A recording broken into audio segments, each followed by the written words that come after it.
Welcome back to 1813 Fair Warning. I'm Kevin Steele, joined by the great Michael Lindsay of Lindsay and Parsons, and Sonny Mosley coming at us from the right. Hey, Michael, let me start with you. Is there any evidence that the cases are declining, that businesses and states should be reopening? The problem is we're looking at positive cases. We should be looking at a decline of deaths, ICU visits, hospitalizations. That's how we know we're declining, because with the additional testing, we're going to naturally end up seeing more and more positive cases. Am I right?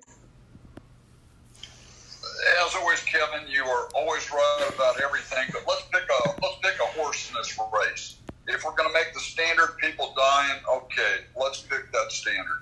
If we're going to pick the standard of people on ventilators, well, let's ride that pony. Okay. Right. And if we're going to open the country back up, let's get some tests out there. And like Mark Cuban said the other day, we've got 30 million people out of work. What do you mean we don't have people to go out and do tracing? And when we talk about opening different parts of the country up, I mean, if you're talking about opening up Jefferson County today is different than opening up parts of Central Texas or New York City. So one size is not going to fit all. You're not going to be able to go to Walmart and get a moo-moo that's going to fit the country. What do you think about that, Sonny? The CDC has recently about cut in half the number of deaths. And the reason that happened is because the hospitals were getting more money per patient if they would classify that patient as a COVID-19 patient. When we look at the numbers for 2018 and 2019, we say that 30,000 people died of the flu in those years. What was the standard for saying that people died by the flu?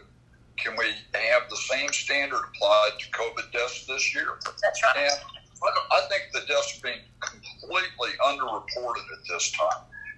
Florida cannot seem to match up its death tolls from the different corners around the state, and the governor simply stopped and said, well, we're not going to tell how many people are dying in Florida anymore. That's how we'll fix that problem.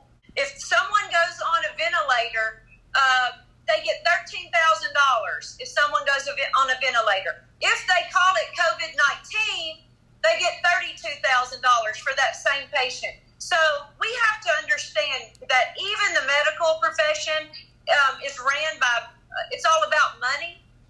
So that is what's going on.